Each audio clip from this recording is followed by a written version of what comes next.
ایک دفعہ کا ذکر ہے، ایک ایسی سرزمین میں جہاں جادو زندگی کے ہر ذرے میں بسا ہوا تھا۔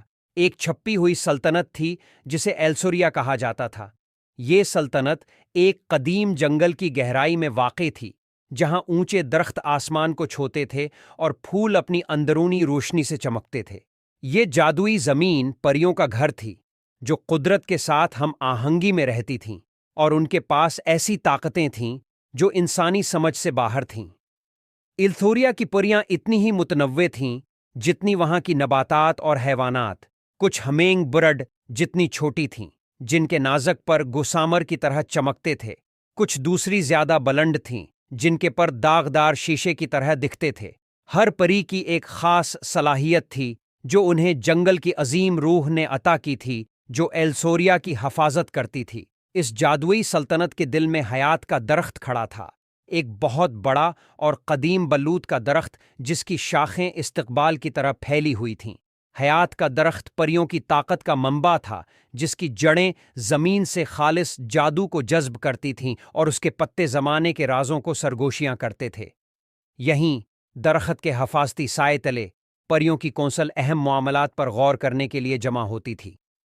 ایک روشن صبح، جب سورج کی کرنیں پتوں سے چھن کر آ رہی تھیں، پریوں کی کونسل ایک اہم اجلاس کے لیے جمع ہوئی۔ ایلرا، بلند پری، مرکز میں کھڑی تھیں، ان کے زمردی سبز پر روشنی پکڑ رہے تھے۔ وہ وقار اور حکمت کی مجسم تصویر تھیں جن کا سب احترام کرتے تھے۔ ایلسوریا کی پریوں، انہوں نے شروع کیا۔ ان کی آواز اختیار سے بھرپور تھی۔ ہماری زمین پر ایک سایہ چھا رہا ہے۔ ہماری دنیا کی ہم آہنگی کو ایک نامعلوم اندھیرے سے خطرہ ہے۔ ہمیں اس کا منبع تلاش کرنا ہوگا اور توازن بحال کرنا ہوگا، اس سے پہلے کہ بہت دیر ہو جائے۔ پریوں نے آپس میں سرگوشیاں کیں۔ ان کے چہروں پر تشویش اور عزم کی ملی جلی کیفیت تھی۔ ان میں ایک نوجوان پری لائرا بھی شامل تھی، جو اپنی جستجو اور بے پناہ ہمت کے لیے مشہور تھی۔ اس کے پر نیلے رنگ کے تھے اور اس کی آنکھوں میں تجسس کی روشنی چمک رہی تھی۔ لائرا آگے بڑھی۔ اس کی آواز صاف اور مضبوط تھی۔ میں اس اندھیرے کے منبع کو تلاش کرنے کے لیے رضاکارانہ طور پر جاؤں گی، بلند پری۔ میں ضرورت پڑنے پر ہماری سرحدوں کے پار بھی جاؤں گی تاکہ ہمارے گھر کی حفاظت کر سکوں۔ ایلرا نے سر ہلاتے ہوئے مسکرایا۔ فخر ان کے چہرے پر نمایاں تھا۔ بہت خوب لائرا، تم یہ سفر اکیلے نہیں کرو گی۔ اپنے اعتماد کے ساتھیوں کو منتخب کرو، کیونکہ اس مشن میں طاقت، حکمت اور اتحاد کی ضرورت ہوگی۔ لائرا نے اپنے قریب ترین دوستوں کی طرف دیکھا۔ وہاں فن تھا، ایک تیز اور چالاک پری جس کے پر بھنورے کے پروں کی طرح تھے، جو اپنے تیز سوچنے اور ہوشیاری کے لیے جانا جاتا تھا۔ پھر آئس لنگ تھی، ایک نرم مزاج پری جس کی شفا دینے کی صلاحیت تھی۔ اس کے پر تتلی کے پروں کی طرح نقش و نگار سے بھرپور تھے۔ آخر میں تھورن تھا، ایک مضبوط اور ثابت قدم پری جس کے پر خزاں کے پتوں کی طرح تھے اور جو جنگل کے رازوں کی بے پناہ معلومات رکھتا تھا۔ چاروں دوست اپنی مہم پر روانہ ہو گئے۔ وہ گھنے جنگلوں سے گزرے، چمکتے ہوئے ندیوں کو پار کیا اور رولنگ پہاڑیوں کے اوپر سے گزرے، ان لطیف اشاروں کا پیچھا کرتے ہوئے جو قدرتی ترتیب میں خرابی کی نشاندہی کرتے تھے۔ جوں جوں وہ ایلسوریا کے دل سے دور ہوتے گئے، ہوا سرد ہوتی گئی اور روشنی ماند پڑتی گئی۔ ایک شام جب وہ ستاروں کی چھت تلے کیمپ لگا رہے تھے، لائرا نے قریب ہی ایک موجودگی کا احساس کیا۔ اس کی تیز نظریں اندھیرے میں دیکھنے لگیں اور اسے سایوں میں حرکت کی ایک جھلک نظر آئی۔ کون ہے وہاں؟ اس نے پکارا۔ اس کی آواز مستحکم تھی۔ درختوں سے ایک شخصیت نکلی جو اندھیرے میں ڈھکی ہوئی تھی۔ یہ ایک پری تھی، لیکن وہ عام پریوں سے مختلف دکھتا تھا۔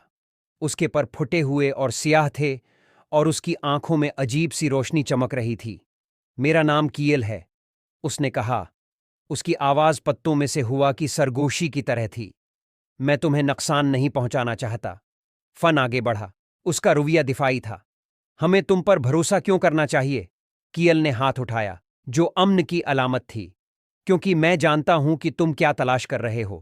ایلتھوریا کو خطرہ دینے والا اندھیرا اس دنیا کا نہیں ہے۔ یہ سایوں کی مملکت سے آیا ہے، ایک ایسی جگہ جہاں روشنی نہیں پہنچتی۔ لائرا کی آنکھیں حیرت سے پھیل گئیں۔ سایوں کی مملکت ایک دیومالائی جگہ تھی، ایک ممنوعہ دنیا جو ایلتھوریا کے الٹ سمجھی جاتی تھی۔ تمہیں یہ کیسے معلوم ہے؟ اس نے پوچھا۔ کیل نے بھاری سانس لی جو افسوس سے بھری ہوئی تھی، کیونکہ میں کبھی وہاں رہتا تھا، مجھے ممنوعہ علم تلاش کرنے کے جرم میں نکالا گیا تھا، لیکن اب میں اپنے گناہوں کا ازالہ کرنا چاہتا ہوں۔ میں تمہیں سایوں کی مملکت میں لے جا سکتا ہوں اور تمہاری مدد کر سکتا ہوں کہ اس اندھیرے کو روک سکیں۔ پریوں نے ایک دوسرے کی طرف دیکھا، ان کی آنکھوں میں بے یقینی تھی، لیکن لائرا نے کیل کی نگاہ میں کچھ دیکھا، ایک سچائی جو اس کے دل سے ہم آہنگ تھی۔ ہم تمہاری مدد قبول کریں گے کیل، لیکن جان لو اگر تم نے ہمیں دھوکہ دیا تو کوئی رحم نہیں ہوگا۔ کیل نے سنجیدگی سے سر ہلایا۔ مجھے سمجھ آ گئی، میرے پیچھے آؤ۔ کیل کی رہنمائی میں پریوں نے ایلسوریا کی سرحد تک سفر کیا، ایک ایسی جگہ جہاں ان کی دنیا اور سایوں کی مملکت کے درمیان سرحد بہت پتلی تھی۔ وہ ایک قدیم پتھر کی محراب کے سامنے کھڑے ہوئے جو ہلکی ہلکی روشنی میں چمکتی ہوئی تحریروں سے ڈھکی ہوئی تھی۔ یہ سایوں کی مملکت کا دروازہ ہے، کیل نے وضاحت کی۔ ایک بار جب ہم اس میں داخل ہو جائیں گے تو ہمیں بہت احتیاط برتنی ہوگی۔ سایوں کی مملکت دھوکے اور خطرات سے بھری ہوئی ہے، قریب رہو اور جو تم دیکھتے ہو اس پر بھروسہ مت کرو۔ گہری سانس لیتے ہوئے لائرا محراب میں داخل ہوئی، اس کے دوست اس کے پیچھے تھے۔ جیسے ہی انہوں نے سرحد عبور کی، ہوا بھاری ہو گئی اور سردی ان کی ہڈیوں میں اتر گئی۔ ایلسوریا کے روشن رنگ ماند پڑ گئے اور دھندلے سرمئی اور سیاہ ہو گئے، اور جنگل کی جانی پہچانی آوازیں ایک عجیب خاموشی میں تبدیل ہو گئیں۔ سایوں کی مملکت ایک ویران جگہ تھی جہاں مڑے ہوئے درخت ڈھانچوں کی انگلیوں کی طرح پھیلے ہوئے تھے اور زمین ایک گاڑھی سیاہ دھند سے ڈھکی ہوئی تھی۔ پریوں کے پر بھاری محسوس ہونے لگے اور ان کی جادوئی طاقتیں اس دباؤ والے ماحول میں کمزور پڑ گئیں۔ کیل نے انہیں اندھیرے مناظر میں سے راستہ دکھایا، اس کی سایوں کی مملکت کے بارے میں معلومات بے حد کارآمد ثابت ہوئیں۔ انہوں نے بہت سی خطرناک چیزوں کا سامنا کیا، سایوں میں شکار کرنے والے بھوت نیما مخلوق اور فریب جو ان کے حواس پر حاوی ہونے کی دھمکی دیتے تھے۔ لیکن کیل کی رہنمائی اور ان کے اپنے عزم کے ساتھ انہوں نے اپنا سفر جاری رکھا۔ جیسے جیسے وہ سایوں کی مملکت میں مزید اندر داخل ہوئے، انہوں نے اندھیرے کا منبع دریافت کیا، ایک بڑی مڑی ہوئی درخت جسے بلیک تھورن کہا جانا جاتا تھا۔ اس کی جڑیں رگوں کی طرح پھیلی ہوئی تھیں جو ہر چیز کو آلودہ کر رہی تھیں جس کو وہ چھوتی تھیں۔ درخت کے تنے کے نیچے ایک شخصیت کھڑی تھی جو سائے میں ڈھکی ہوئی تھی اور جو بدنیتی کی ایک لہر خارج کر رہی تھی۔ کون ہے جو میری مخالفت کرنے کی جرات کرتا ہے؟ اس شخصیت نے سرگوشی کی۔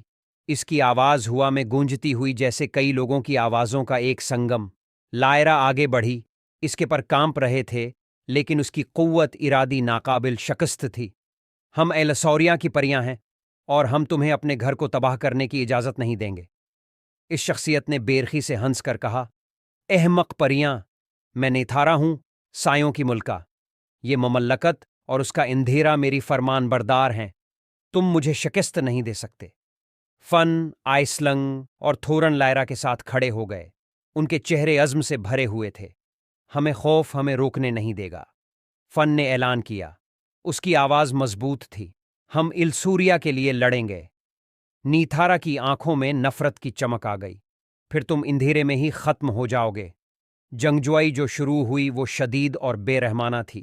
نیتھارا نے خوفناک حد تک درستگی کے ساتھ اندھیرا جادو استعمال کیا، پریوں کو سائے میں ڈھال کر گھیر لیا۔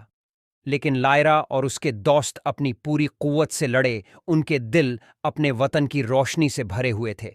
آئسلنگ نے اپنی شفا دینے کی طاقت استعمال کی تاکہ اپنے دوستوں کو محفوظ رکھ سکے، زخموں کو مندمل کیا اور ان کی قوت بحال کی۔ تھورن نے اپنے جنگل کے بارے میں علم کا استعمال کیا، ماحول کو اپنے فائدے کے لیے استعمال کیا۔ فن کی چالاکی اور تیز سوچ نے اسے نیتھارا کے حملوں سے بچنے کی اجازت دی، جبکہ لائرا نے اپنی ہمت اور قوت ارادی کو جادوئی حملوں میں بدل دیا۔ اپنی تمام کوششوں کے باوجود نیتھارا کی طاقت ناقابل تسخیر معلوم ہوتی تھی۔ پریوں کو اپنی حدود کا احساس ہو رہا تھا، ان کی توانائی ختم ہو رہی تھی۔ اسی وقت کیل آگے بڑھا، اس کی آنکھیں عزم سے بھری ہوئی تھیں۔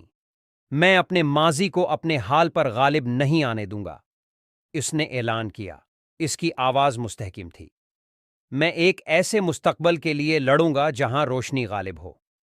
اپنی آخری طاقت کو جمع کرتے ہوئے کیل نے ایک طاقتور منتر چلایا جو اس نے سایوں کی مملکت میں رہتے ہوئے سیکھا تھا۔ روشنی اس کے ہاتھوں سے پھوٹ کر نکلی، اندھیرے کو چیرتی ہوئی نیتھارا کی طرف بڑھ گئی۔ سایوں کی ملکہ نے غصے اور تکلیف میں چیخ ماری جیسے روشنی نے اسے گھیر لیا، اندھیرے کو جلا کر ختم کر دیا۔